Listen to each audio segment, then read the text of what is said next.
What's up, everyone? Breather bolts. This is intro video for them. For anyone that is familiar with the way that Harley sets up these engines, is that rather than venting into the atmosphere, it vents back into the cylinder heads, vents pressure, I should say, and that's just bad for your motor for a lot of reasons. I believe it's due to emissions, but for what it's worth. Again, this is another Harley thing that I've got a little bit of gripe with some of the stuff or why they do things the way that they do. But anyway, this is not something that they fixed from the factory, or they decided to engineer it in a way that you don't need these to help increase the longevity of your engine. So the way these work is they're hollow in the center, and it allows the engine to vent out through the atmosphere. But there's a metal screen back here on the inside, and then a foam filter.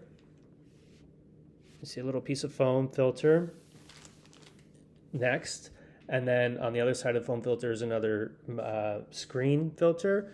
They look like that, and then a C-clip on the inside to hold it all together.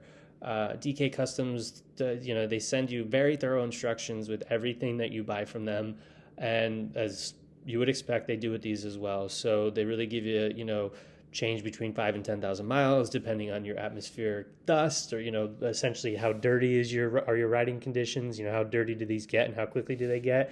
They even go into some explanations about viscosity of oil and what the service manual calls for versus what you might actually need or want in your geographical regions, depending on the ambient temperatures year round.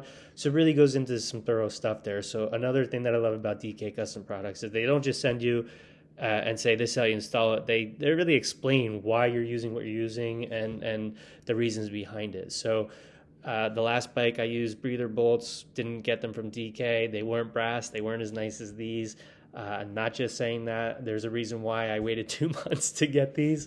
So I'm thrilled. And these are simple enough. I just have to get the actual new air filter, aftermarket air filter shipped to me. So that's it. These are, once I get the aftermarket air filter in, you just, Teflon or blue Loctite on the threads, bolt them in, and that's it. So really not going to do a how-to video. I'll take a picture and tag it on the end of this video for the blog post, because you don't need a how-to video. So that's that. One more awesome piece down, and we'll chat soon. Thanks.